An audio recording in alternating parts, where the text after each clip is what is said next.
Thank you, Emily, and thank you everyone for joining us today to this wonderful panel discussion on policing in Tulsa. So on behalf of Code for America and Code for Tulsa, we are here today to talk about a very serious issue that we need together to figure out ways to how we can help, right? So for you, those of you listening today, I want you to listen to the lived experiences. I want you to listen to all the great things our speakers have to say today about the data and what we can do, right? But also I want it to be definitely be a participate. And so here's some housekeeping rules.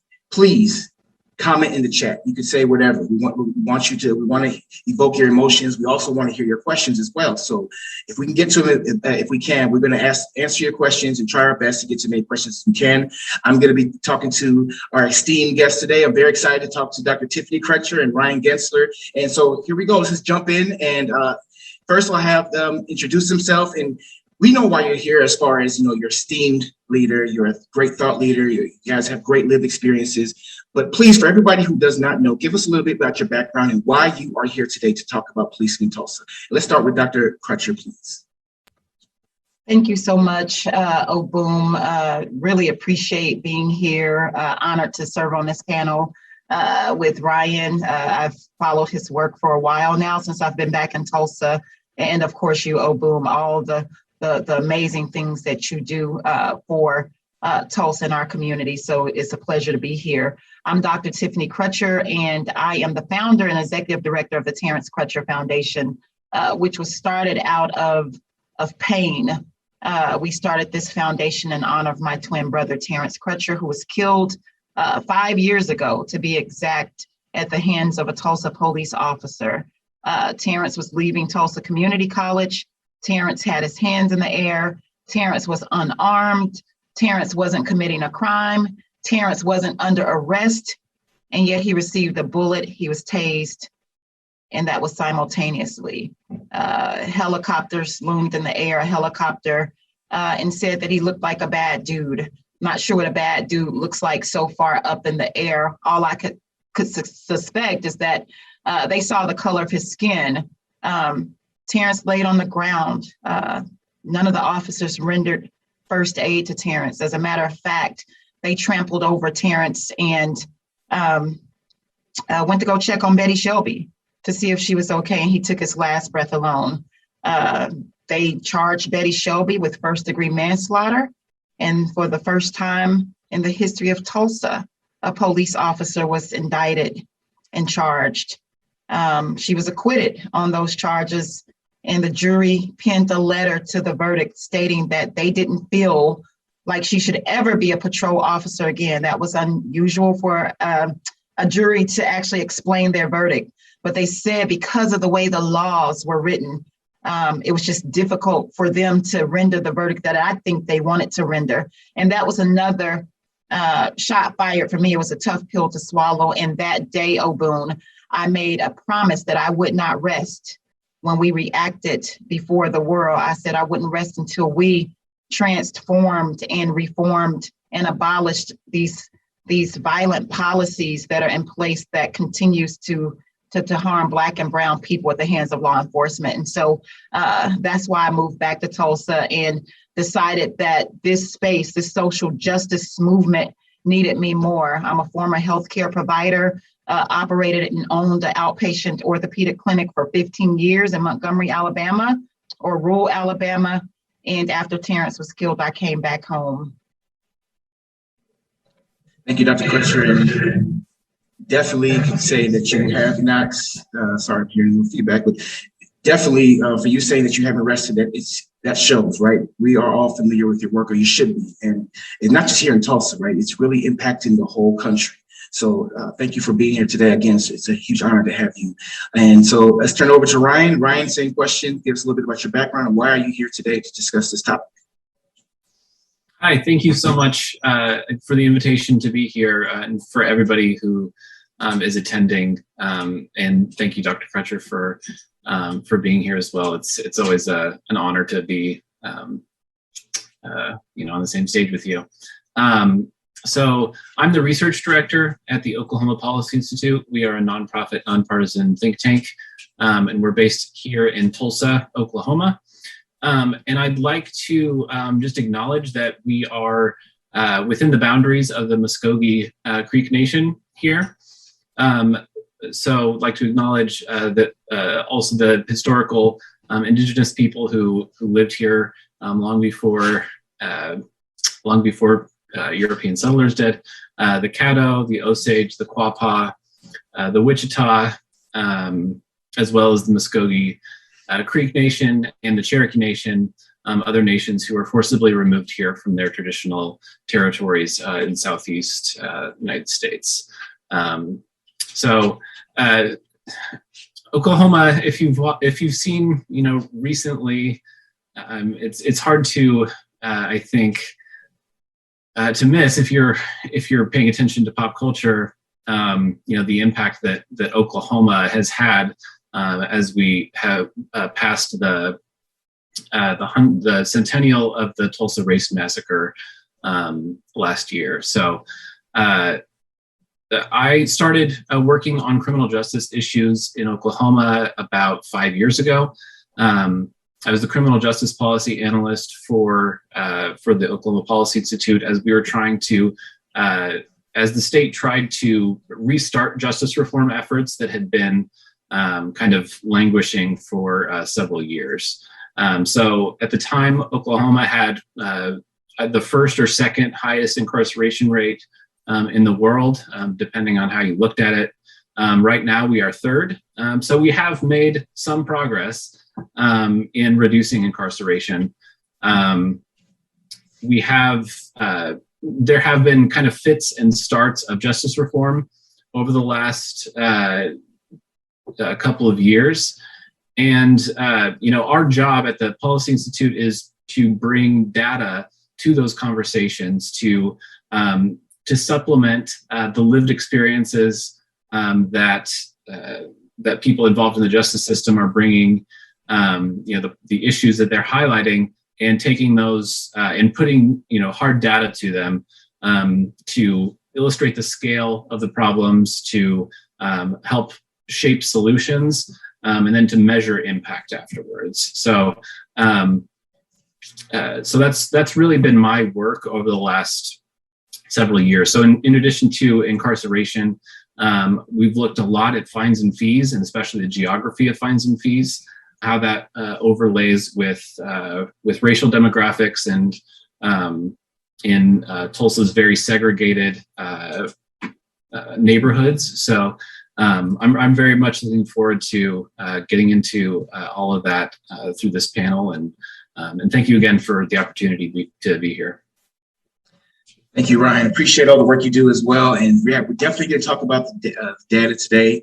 And so let's break it down first for those who may not understand or are asking, why should there be police reform? You kind of touched on it a little bit, even with the lived experience Dr. Crutcher had, which is the same experience a lot of people, unfortunately, they experience every day, right?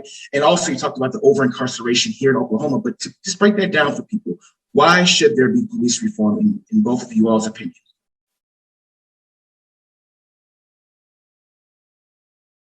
I'll let Ryan go first. So we're in a moment, and we have been for several years, I think, where police reform is just top of the agenda for a lot of people. Defund the police, and then back the blue, and then just the temperatures are so high on the issue for obvious reasons. There are lives at stake every single day because of the practices of police. And it's interesting coming at this issue from the kind of data and research and evidence side, because when you look at evidence done by or research done by academics, they'll say we need more police, we need more prevention in order to reduce crime. We need to do maybe more community policing, but we need to be able to, have a swift, certain punishments. That's what the research says is swift, certain, and proportional punishments. That's the best way to address crime. But when you talk to the people who would be who are already over policed, the neighborhoods that are already have those heavy police presence, it's not an effective crime prevention tool as it is. It's a system that really lends itself to social control instead, over policing, minor infractions that escalate very, very quickly, just because of the way that racial dynamics play themselves out in these situations. So I honestly, I don't have any good answers on what police reform should necessarily look like. I think we should be listening to the communities that are most affected by them right now, that are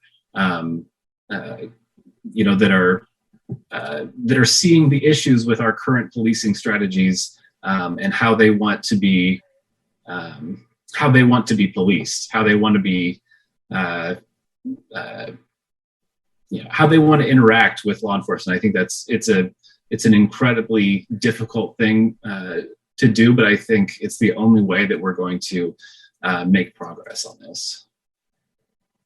I'll jump in, and a lot of times I ask the question, do we really need the police? And you really can't answer that question, Obum, without asking, where did the police come from? And we know that policing in America is an outgrowth from slavery. It started with slavery. It started with the slave patrol. And we know the reasons why. And so when you think about why we have police officers in this country, nothing has changed. It is to patrol and police Black and brown people. The narrative of racial difference hasn't changed. You started at the outset, Ryan, showing deference to our Native brothers and sisters. And because, white people, Europeans came over and created this narrative that natives were savage beasts, they felt that was justification to strip their land, strip them from their native land and take control. And that narrative is pervasive, is reverberated for the last, I think, since the beginning of time, since, they came up with Columbus Day. And so do we really need policing? And I started as a reformist, and now I'm starting to shift and move over toward abolition when I think about why police officers are dispatched to certain situations. And a lot of the situations they're dispatched to or called for, we really don't need them. We're talking about the high rate of mental illness in our communities, the high rate of drug addiction in our communities. And I know that there's alternatives to enforcement. We know that we may need mental health experts or social workers or drug diversion hubs. There are so many other entities or people or community members who could respond to some of the issues that we deal with in our community, and we don't need policing for that. And so when we say defund the police, or what we're simply saying is, let's set our police officers up for success. Let's allow them to do what we pay them to do. And that may be to fight crime, violent crime. But when it comes to the majority of the calls that they're actually dispatched to, we need alternatives. And so, I'm a hybrid right now because, I know that abolishing policing doesn't happen overnight, but then you have to also look at the component of systemic racism. And you have to look at our communities and our neighborhoods and the wealth gaps and the lack of resources and the lack of street lights. All of those things could actually lead to a safe neighborhood and reduce crime if that's what we're saying the issue is. And so why is it that when you open up your eyes, just right here in Tulsa, Oklahoma, you see a tale of two cities? Why is it that on the north side of the track, a kid's life expectancy is 11 years less than a white kid's on the south side of the tracks? Why are our schools school to prison pipelines? Why is it that 1 in 3 Black male babies will be pipelined into the criminal justice system? I can go on and on and on. Why do we live in a food desert? And if we just fixed those simple things, you know, those foundational assets, if we just had those, I believe we would be living in a totally different society. And so when we think about the 100-year anniversary of the massacre and the Tulsa Race Massacre itself, we're still dealing with the residual effects of the massacre. And I always say, Ryan, that the same state-sanctioned violence that killed hundreds of Black men, unarmed Black men, that burnt down a community, is the same police culture that we're dealing with 100 years later.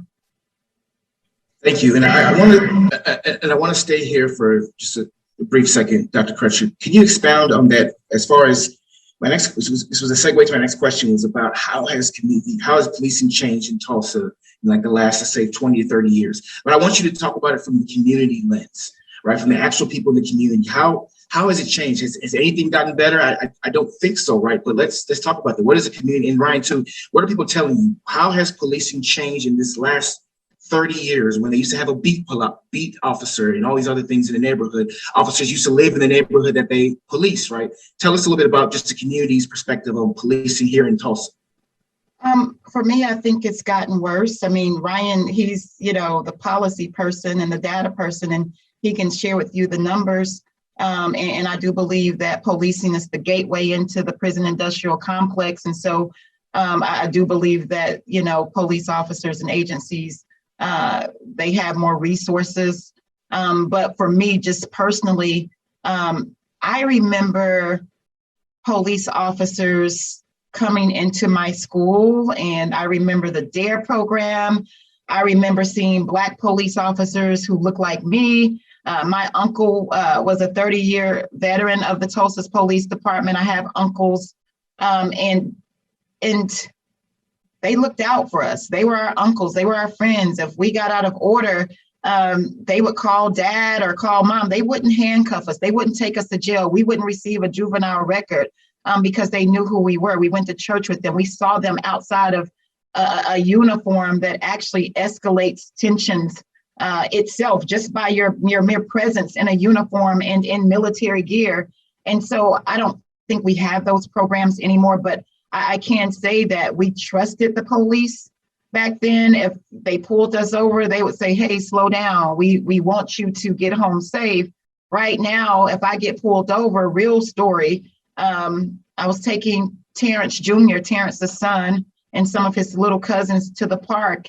And, you know, the sun was coming down. We were on our way home, and we got pulled over. The lights came on, and those little kids and Terrence Jr., they start screaming to the top of their lungs. And I said, what is wrong? Why are you all screaming? And Terrence said, we're going to get shot. And that broke my heart, because how do you fix that? And guess what? The police officer came up to the car and said, your lights are off. Make sure you turn on your lights. Real story. But why is it that a Black person, when we see a police officer pull up next to us, our anxiety levels go through the roof? How do we fix that? We have a problem today. And so I do believe that racially biased policing has evolved, and it's gotten worse. And we can see it with the long string of police killings back to back to back. And with this last cohort, because it's sad that we're seeing these killings in fraternities and cohorts. You know, you started with Mike Brown and Trayvon Martin, and then Alton Sterling, Philando Castile, Terrence Crutcher, and then Botham John, and then Breonna Taylor, Ahmaud Arbery, and then George Floyd. They come in like threes, back to back to back. And so I think that after George Floyd, I think there was an awakening that took place. Thank you, Dr. Crutcher. So Ryan, let's jump right into the data. Talk to us about what data has been collected about the Tulsa police. And I also want to discuss, what data should be collected, if not, and what should we be doing with this data? Yeah, that's a great question. I think data has to be has to be part of the process of both, identifying the problems and shaping solutions, but also, keeping our decision makers accountable to the outcomes of those changes that they make. If you haven't seen it yet, there's a Human Rights Watch report about policing in Tulsa that should be required reading for everyone. Just very, very stark disparities in pretty much every data point that we have, from stops per capita, and more of those stops in North Tulsa being for warrants. We have, thank you for posting that report. They have more time at stops.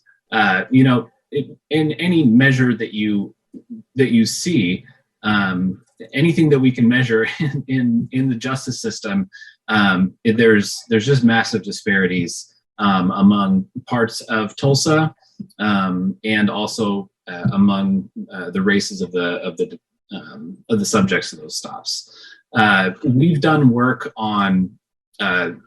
extensive work on failure to pay warrants. So when a person gets a traffic ticket or a misdemeanor or a felony case, they'll get strapped with thousands of dollars in fines and fees, often, that go to fund the courts themselves and also just various state agencies. We know that people who are involved in the justice system, the people who tend to get traffic tickets, which is not coincidentally where all the police are doing their police work, right? It's in North Tulsa. We see just this massive amount of debt starting to stack up on entire communities.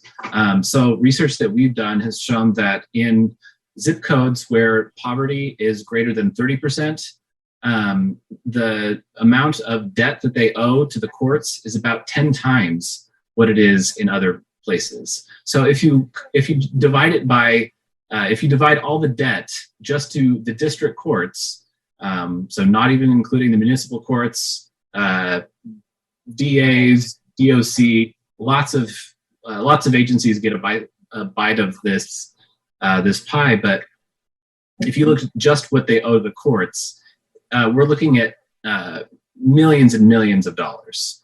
And if you divide that by everybody, by every man, woman, child, person in those high Black communities in North Tulsa, we're looking at over $1,000, almost $1,000 in debt, just on everybody. I mean, it's just the entire community is under this just enormous financial weight. When people can't pay, they get failure to pay warrants. They can be arrested and jailed just for failure to pay. And we know that affects mostly those communities in North Tulsa. So, as you go through the justice system, you see disparities just worse and worse at each stage. And it's because the dynamics of unconscious bias or conscious bias, probably in some cases, as that process, the Black people are more likely to get arrested than white people. More likely to get stopped. If they're stopped, they're more likely to get arrested. If they're arrested, they're more likely to be booked into jail. If they're booked into jail, they're more likely to stay in jail until their case is resolved. They're more likely to get convicted. So it might be the disparities actually look a little bit smaller at the front end of the system, just because these forces exert themselves at each step in the process, and they just get worse and worse. We do have the second highest incarceration rate for Black people in Oklahoma, and it's just it's every step of the way.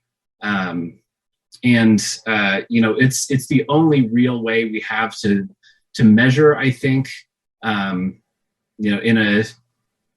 an objective way, just how pernicious the justice system is, and has developed to be. Yeah, if I could just add to that, and thank you for noting that study by the Human Rights Watch, because they came down there. They're definitely amazing national partners of the Terrence Crutcher Foundation. That report was birthed out of the killing of Terrence. That's why they came and got on ground and said Tulsa is out of order. And that report is called Get on the Ground. And we were able to help advise on that report. But there's also another report that just came out this past May, Ryan. I'm not sure if you've seen it, by the NAACP Legal Defense Fund, called We Are Not Lesser. And that report actually was conducted after the Equality Indicators special meetings. So, we actually went through 4 special meetings. Our organization, there it is right there. We, actually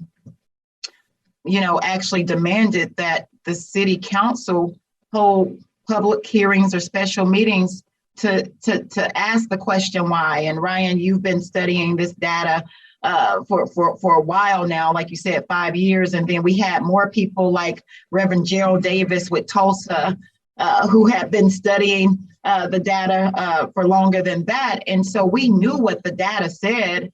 But once this Equality Indicators report came out, we didn't want this to just be a check the box activity. We wanted to know, why is this happening? Why are Blacks 5 times more likely to be victims of use of force? Why are youth and adults 2 to 3 times more likely to be arrested? All of those data points that Ryan just named. And so we forced them to have 4 special meetings.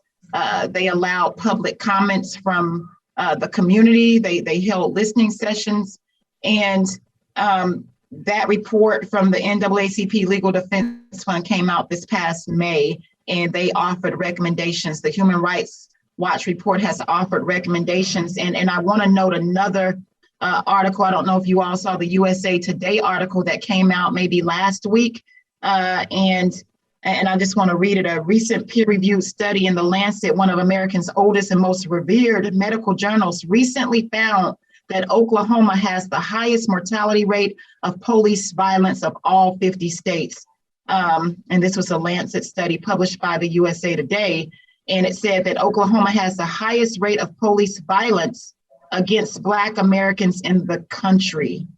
And 84% of police killings in Oklahoma go unreported, or they are misclassified. And that's a problem within itself. And that's one of the national trends. And so that's why we're here. And that's why this foundation is needed. That's why the work of the Oklahoma Policy Institute, their work is so vitally needed. But as you asked, Obum, how do we translate this work into change, into transformational change? And that's the question of the hour.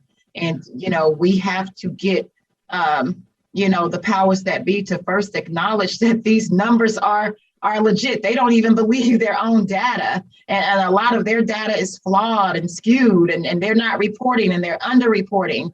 And so we have to start there. And I don't know if you want to add anything to that, Ryan, but I just wanted to note those additional reports. Yeah, thank you. I think it's, and I don't want to disagree at all that in your perception that policing has gotten worse. I have nothing to go on except for, so back in the early 90s, Tulsa had a police chief called named Drew Diamond. I think it was 92. He made this big push for community policing.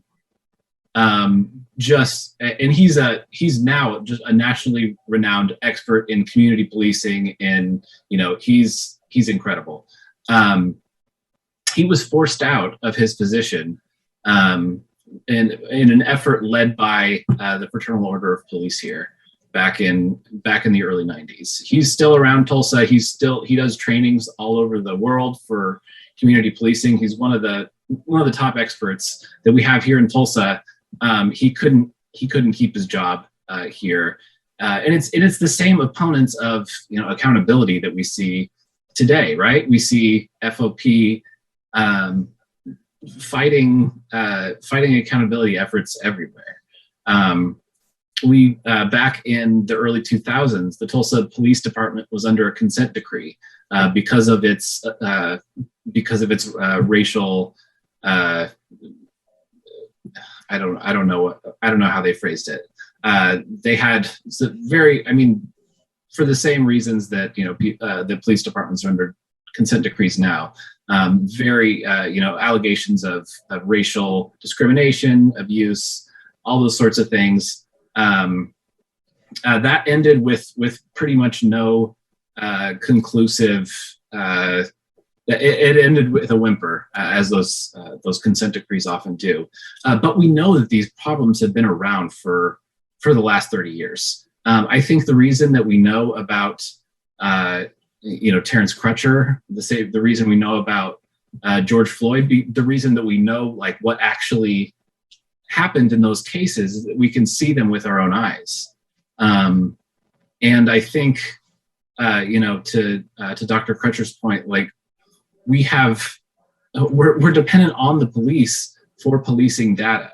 We don't have any sort of way to check, except in these very rare cases where there's footage and we can get to it. We don't know how bad this has been for how long. And I would venture to guess that it's been bad for a very, very long time, and we just haven't even begun to know the extent of it until recently. Thank you. And so we talked about a little bit. So, from your view as well, Dr. Crutcher, Ryan, what is Tulsa Police specifically, what has their response been to all this data? It's not hyperbole anymore. It's not all anecdotal, right? It's data. And it's clear. And Jerry even says here in the chat, he says, this is criminal. 84% of Black residents killings by police are unreported. So, what has Tulsa Police's response been to this data? Well, before I start, I want to go back to Ryan and just give a shout out to Drew Diamond, former police chief. He's actually on the Terrence Crutcher Foundation Board of Directors. So I just want to acknowledge Chief Diamond. But what has the police response been? For me, it's been a brick wall. It's been a fight. It's, they know best. There's this God complex, if it comes from national experts or that's been kind of convened by the community, they don't want to hear it. They don't feel that civilians should be able to tell police officers how to do their job. That's what we've heard. We've heard it from the current police chief. We've even heard from the current police chief that racially biased policing doesn't exist within TPD. We've heard those things, which is a problem within itself. And so they bring in other, I would say, criminologists and researchers and experts that are very conservative, that have backgrounds in crime and criminality, to produce these reports to tell Tulsa, the police department, how great they're doing. And they pretty much just kind of suppress and dismiss the actual data, even their own data that they've actually presented, or the city of Tulsa, within the Community Service Council. And so that's pretty much been, I would say, the tone. They would prefer to talk with community members that make them feel good, that make them feel comfortable. But when it comes to an organization like mine or allies or community members who are truly trying to hold them accountable or get some accountability measures in place, it's just not something that they welcome or that they want to hear. And I think we've really fought hard to just even get them in the room with us to have the conversation. And we understand that this is going to be painful and that change is painful, but we have to at least first start with acknowledgement and having those conversations to kind of just, I hate being gaslit, and I feel like I've been gaslit for 5 years because not one policy has truly changed that will prevent what happened to Terrence from happening again. We asked TPD what their de-escalation policy was when Terrence was killed. They didn't even have one. They didn't implement one until December of 2018, and it's still very ambiguous, and so we really need to continue to push these recommendations by the Human Rights Watch, Oklahoma Policy, the NAACP Legal Defense Fund, Brian Stevenson. We have so many national partners, Campaign Zero, that has come in and they're looking at Oklahoma, and that may be a clue. These are experts. And so we're going to keep working at it. I'm not defeated. I'm still hopeful. Awesome. Ryan, I'm gonna start with you, Ryan. If you can talk, is there any other community? Let's step away from Tulsa right now.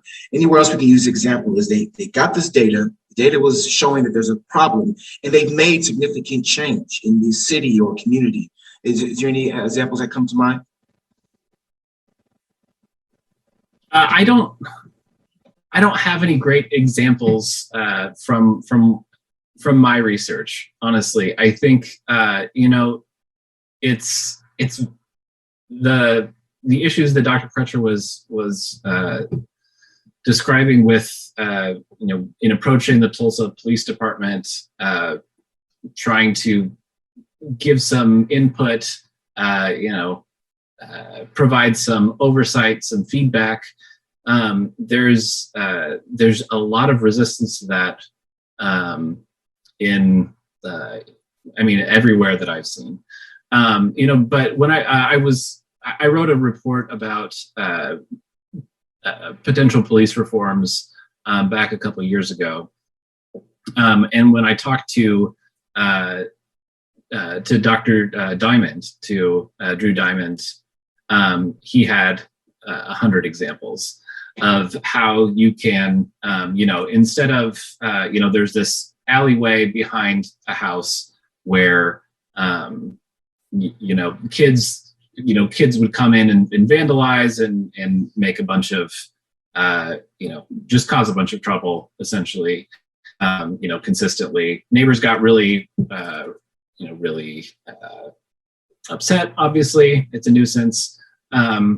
So what they did, they had a community policing model. I believe it was San Jose, California, but they just got the neighbors, the residents in a room, and said, what are your problems? What might we do about this? They said, we've got this alleyway. There's a lot of, mischief going on back there. The city put in a light. They put in street lights, made it a very well lit alleyway instead of a dark alleyway. It solved the problem basically immediately. We know that if governments are solving problems instead of trying to exert control, that it's possible. How you scale that to an entire city, I don't know if anybody has the perfect model for that yet, but we know that we know the basic principles at work here. But again, it's the communities themselves that need to be at the forefront of those solutions. Absolutely. Dr. Crutcher, you're sitting here now in a room full of people who are involved with civic tech and just technology. And I want to ask this question. I'm going to get to a question we have in Q&A about allies. I will get to that. And again, if you have any questions, please enter into Q&A. We'll get to your questions best as we can. But I want to jump into that. I want to get to that question next. But Dr. Crutcher and Ryan, what would you, if you could get a plea out to the inventor, the innovator right now in tech, in civic tech, what would you ask them to help you with right now? What do we need more of? For me, I would love immediately for them to really help us develop our very own community database or a model where we can collect our own data and engage in community defense and participatory defense. So that's something that I think is very important. And I would love for someone to create a national federal database that tracks when a police officer has violated a citizen's civil rights or killed someone And if they get fired, that we can track and see if they go get hired in a neighboring county or in another state. I would like to be able to track these rogue police officers, and that takes technology to do so.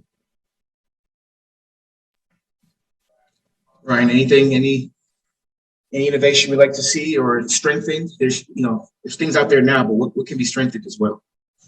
Yeah, there's a nonprofit in New York City called Just Fix NYC, and they do they do tech for tenants. So make it super easy to file a health complaint against your landlord. Make it super easy to respond to an eviction notice. Make it very easy to see who owns your building and who what their eviction patterns are like in other places. There's just a massive amount of public data out there. That's what my entire program, the program that I founded, Open Justice Oklahoma at the Oklahoma Policy Institute, is really just devoted to taking this data from our court system, from jails, from prison, and turning them into knowledge for policy, right? We're starting to get into programmatic data too. Get data on, what women are in the Tulsa County jails so they can be connected to the women's justice team that can, help provide their legal needs. I think there's a lot of opportunities for getting people the right information when they need it. The logistics of that is way beyond me, but it's not beyond the people who are listening to me, I don't think. There's got to be a way to use tech to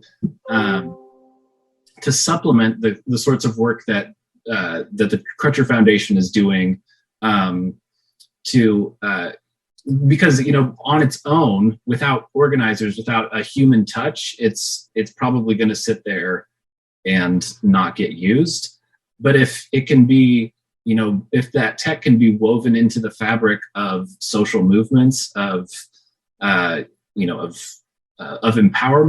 of the people that we're talking about, the communities that we're talking about, I think that's the sort of thing that's really exciting to me, is using technology to empower the people who are affected by the system to assert their rights and to envision a better way of doing things. Thank you. And so as people, and hopefully everyone is getting your wheels turning. I know people are listening today, and anybody who watches this on demand, you're already thinking of that thing. So let's please engage. We're going to find out how to engage with these both wonderful individuals after the show's over, or as we get to the end of the show. But let's talk about allies, right? And some of the best practices for allies. So we have a question. We have a specific question about white allies for Dr. Crutcher. The question is, they want to first thank you for sharing your family and community story and so much clarity on the actions that need to be taken. They ask, as white allies in your community learn how to support these initiatives, do you encounter any common myths or ignorances about their privilege that seems to resist the change or truth? Go ahead and repeat that question. Yes. So it says, as white allies in your community learn how to support these initiatives, do you encounter any common myths or ignorances about their privilege that seems to resist change or truth? This is a topic within itself, white allyship. I'm going to be honest. We can speak on it all day.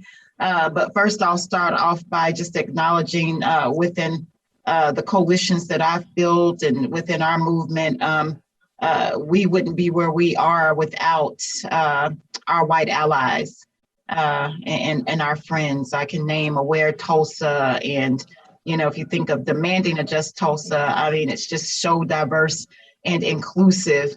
And so I think one of the challenges that I've faced, I would say, with white allies, sometimes and I'm not putting all white allies in a box. I just want to be very, very clear. But sometimes what I've seen is that some people can be a bit performative, if that makes sense, and show up when I would say the cameras are there or the energy is high. But a lot of times I don't get to take a break. I don't get to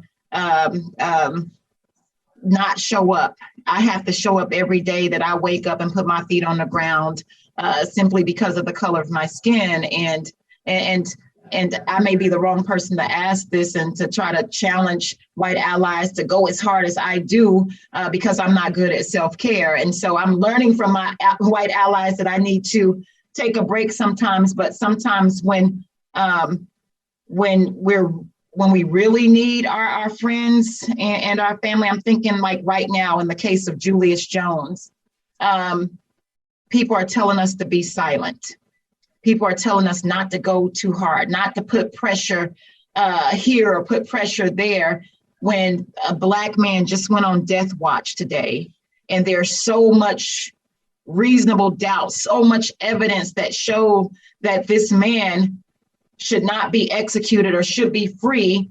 And we have our so-called white allies telling us to be silent, not to ruffle feathers, just go and pray. And Julius went on death watch. Julius was shoved papers in his face saying, hey, pick the 10 people you want in the room when we execute you. Julius is being stripped down and paraded around in his underwear and being mocked before other inmates. And we're supposed to be quiet because white allies say you don't want to piss off the conservatives. You don't want to piss off the grass tops. And sometimes I think that's a problem. And we've been told to be quiet for so long, and now they're trying to silence us through policy, through legislation, through critical race theory, through the anti-protest bills, and so, violating our First Amendment rights because it's so uncomfortable. It doesn't feel good to do it this way, or to amplify, or to rally cry, or to speak out. And so, I think if you're going to be supportive, you're going to be supportive, in public. You're not going to consult us in private, but you're going to stand with us at City Hall. You're going to sign your name to the petition. You're going to call the governor. You're going to say, hey, this is wrong. And so sometimes I think that, white allies, and I'm not putting everybody in a box, but it's about preserving relationships more so than it is about justice. And that's what I've seen over the last 5 years. And I just want someone to stand strong and speak out and have a righteous indignation and say, you know what, they're not wrong, they're right. I don't know if that answers the question. It's a great answer. And I think all of us could take that to our friends, and if you have family members who, as allies or white allies, and just, remind them, hey, you got to check your fragility at the door. These issues that people like Dr. Crutcher are already facing and trying to make changes, it's a lot already, right? So she shouldn't have to manage your fragility and have to deal with that. So if you want to be a great ally, please, again, check your fragility. Ryan, this question is for you. It's about the government employees or elected officials. Have you found any particular type of government employee or elected officials to be most responsive or supportive in the work that you do? That's a good question. There's not really a good profile of, the person who listens to, who listens to data, who wants to reform, the justice system, who shares our kind of, or at least portions of our vision, of what a more just system might look like. We live in a very red state, and we are, we're kind of a left-leaning think tank. We support people. We're focused on making life easier for low and middle income people in Oklahoma, making opportunity available for everyone. And so we probably align with Democrats more, on a lot of issues. But when we go to the legislature, we're always looking for Republicans who can help share our vision, who can push forward those areas of agreement that we find. So we have a state legislator in Bartlesville. She's a state senator. She's very, very conservative. She's helping to push forward our fines and fees legislation to decouple or to reduce those failure to pay warrants, making policies very clear on when those can be issued, when they can't, how ability to pay determinations are made. We find there's a legislator from Southeast Oklahoma who's again very conservative, aligned himself with Trump on basically everything, and he's helping to push forward our supervision reform this year, that makes it harder to pull someone off of probation and put them in prison before going through intermediate steps where the behavior hopefully can be corrected, instead of putting someone in jail or in prison for 5 years. If they can go for, if we can put them in some sort of situation for a month and give them a few chances before they're revoked all the way to prison. It's justice reform, especially right now. It creates very strange bedfellows, but we are, we're more than happy to work with anyone who shares, a slice of what we are after, because that's the only way we can be successful in Oklahoma. And I imagine it's the case in a lot of other states where people are living too. So. Yep. And that's sad that sometimes politics should not have to interfere with police or any type of reform, right? Because especially justice reform, we all should believe as humans, right? Doesn't matter what tag you have on yourself. As a human being, we all believe in proper justice. And so this overwhelming data that we're seeing, it shouldn't matter what political background you have. So I just we have about 5 minutes left. I want to ask this, one of my favorite questions I like to ask panelists. Dr. Crutcher, we'll start with you. If you can, and Ryan as well, please talk to us about any misconceptions or myths people have about the work that you do, or anything about yourself that you want to talk about. What are some myths right now?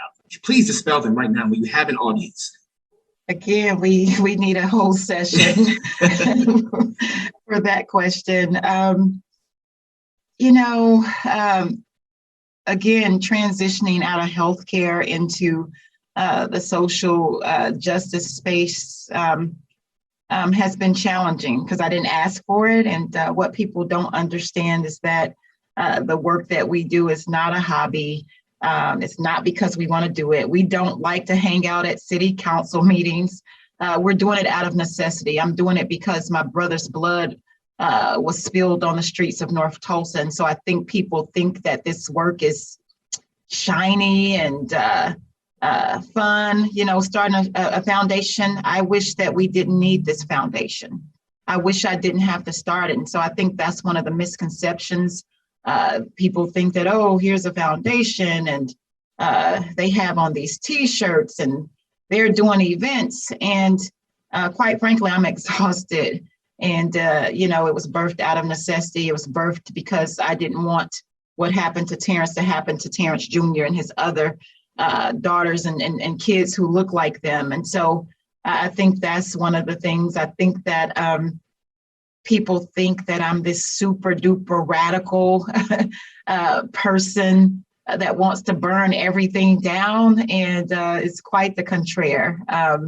When Terrence was killed, if you remember the initial press conference, my family, I come from a family of ministers, my mom and dad. Well, my mom just passed away in January of COVID-19. But they were ministers, pastors, musicians. We were in church pretty much almost every single day. So my mom and dad, their ministry was love. And so everything we do is rooted in a foundation of love, unconditional love.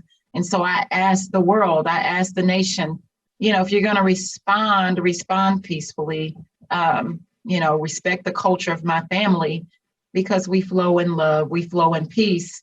And now 5 years later, I'm vacillating. Between peace and I don't know, should we shut down every highway in the state, because, we keep getting killed, but everybody wants us to respond with peace. You tell me what happens if a dog attacks you. Are you going to respond in peace? Okay, little doggy, he has his teeth, on your leg. And so Black people, we are so just meek, docile, and mild, and forgiving, and loving, and think that because we're getting killed because of inherent bias, implicit bias, that Black people are presumed guilty and dangerous. And I think those are the misconceptions, but I'm not that radical. I just speak truth to power. And if I have to shut something down just to make people understand and experience just a little bit of the inconvenience Black people experience every single day because of systemic racism, I think that's justifiable.